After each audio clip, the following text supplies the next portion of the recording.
តើហេតុអ្វីបានជាខ្ញុំឈប់ឲ្យពរដល់អ្នកឲ្យទានតើ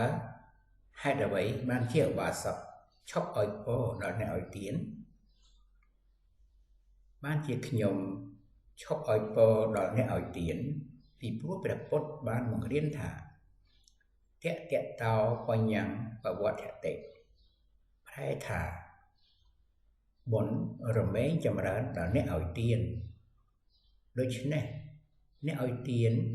ឈ្មោះថាជាអ្នកកំពុងចម្រើនបុណ្យឬជាអ្នកកំពុងសន្សំបុណ្យដល់ខ្លួនគាត់ព្រោះថាបុណ្យប្រែថាពេញគឺពេញដោយចិត្តមេត្តាករុណា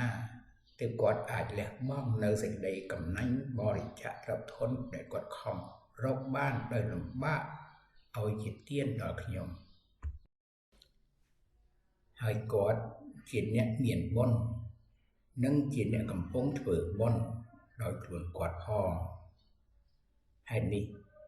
ទើបខ្ញុំគ្រាន់តែសម្ដែងនៅការដឹងគុណនៃសេចក្តីល្អរបស់គាត់ដែលជាអ្នកឲ្យទានត្រឹមតែពាក្យថាអរគុណណាស់វាមានន័យគ្រប់គ្រាន់ណាស់ទៅហើយពុំចាំបាច់ឲ្យពរបន្ថែមទៀតនោះទេពីព្រោះសម្ដីរបស់ខ្ញុំមិនស័ក្តិសិទ្ធិពិតនោះទេហើយខ្ញុំមិនចង់ធ្វើឲ្យអ្នកឲ្យទានមានការយល់ខុសមិច្ឆាទិដ្ឋិចូលអ្នក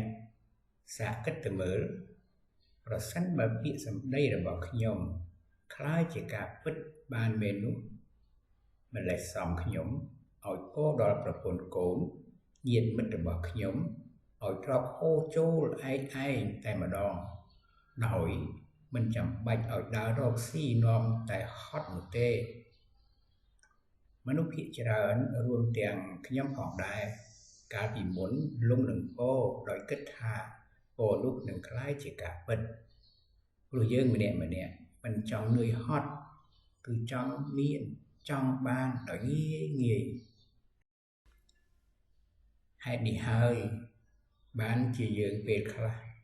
លងខ្លួនទៅនឹងពោដែលគេបានតែងជាពាក្យជួនតម្រូវនឹងការចង់បានរបស់យើង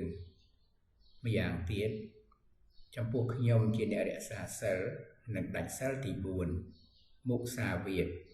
គឺពោលនៅពាក្យបញ្ជោពាក្យមិនពិតឬពាក្យកុហកផងចូលពិចារណាបើពោលទាំងឡាយនឹងคล้ายជាការពិតបានម្ដេចសំព្រះពុទ្ធជាម្ចាស់នៃយើងព្រះអង្គនឹងប្រទានពរឲ្យបានសម្រេចអរហត្តផលទាំងអស់គ្នាបន្ទាប់ពីព្រះអង្គបានត្រាស់ដឹងរួចទៅហើយមិនលំបាកព្រះអង្គចំណាយពេលបង្រៀនឲ្យយើងដឹងហើយឲ្យយើងប្រតិបត្តិតាមដោយខ្លួនឯងទៀតនោះទេអត្តាហិអត្តណោនិយថោប្រែថាខ្លួនទីពឹងខ្លួនទស្សនៈកម្មផល